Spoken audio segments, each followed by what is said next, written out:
עפרון, את הכסף אשר דיבר באוזני בני חת. 400 שקל כסף עובר לסוחר, ויקם שדה עפרון, אשר במכפלה אשר לפני מראה השדה והנערה אשר בו, וכל העץ אשר בשדה, אשר בכל גבולו סביב, לאברהם, למקנה לעיני בני חת, בכל באי שער עירו. ואחרי כן קבר אברהם את שרה אשתו אל מערת שדה המכפלה על פני אמרה, היא חברון בארץ כנען. חברון, העיר העברית הראשונה, העיר בה קבעו אברהם, יצחק ויעקב את מושבם.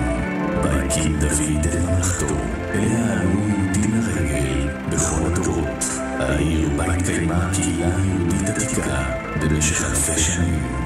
חברון, אשר אישה עמוק ביותר, לסיבת קיומנו כאן.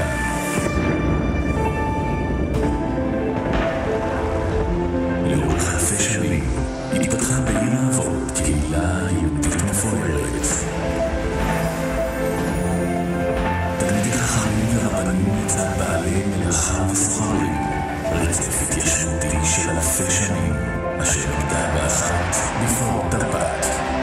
בכ"ט באייר תשכ"ז שוחררה חברון במלחמת ששת הימים. ליל הסדר בלבנון פעם בלב חברון, ההתיישבות בבית הממשל הצבאי, הקמת קריית ארבע, הכניסה לבית הדסה, אשר פרצה את הדרך להתיישבות יהודית מחודשת בעיר האבות. אבל גם בדרך הזו היו מכשולים, ובמשך 50 השנים האחרונות הייתה ההתיישבות בקריית ארבע חברון סמל לדבקות בארץ ומסירות נפש מול אתגרי השעה מבית ומחוץ. ולמרות כל המכשולים תמיד ניצבה קריית ארבע חברון בראש המחנה, ולימדה ששום דבר לא עומד בפנינו.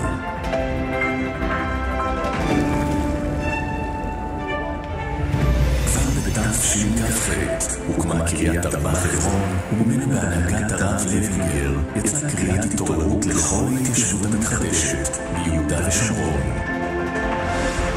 קריית ארבע חברון הייתה היישוב הראשון באישה שהוקם על ידי כל עם ישראל, דתיים וחילונים, ביישובים ועיירות פיתוח. מאז ותמיד היה קריית ארבע חברון בית חם לעולים חדשים מרוסיה, אתיופיה, צרפת ובני המנשה. קריית ארבע חברון היא בירה של חיי תרבות, תורה וקהילה ומעצמה של חינוך מהגיל הרך ועד להשכלה הגבוהה.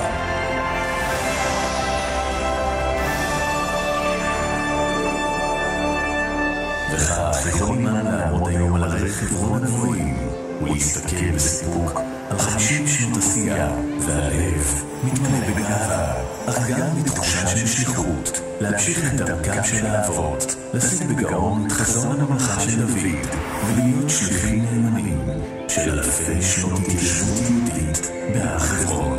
כולנו יחד נמשיך ונעשה את קריית ארבע חברון למה שהיא, חזק ונתחזק.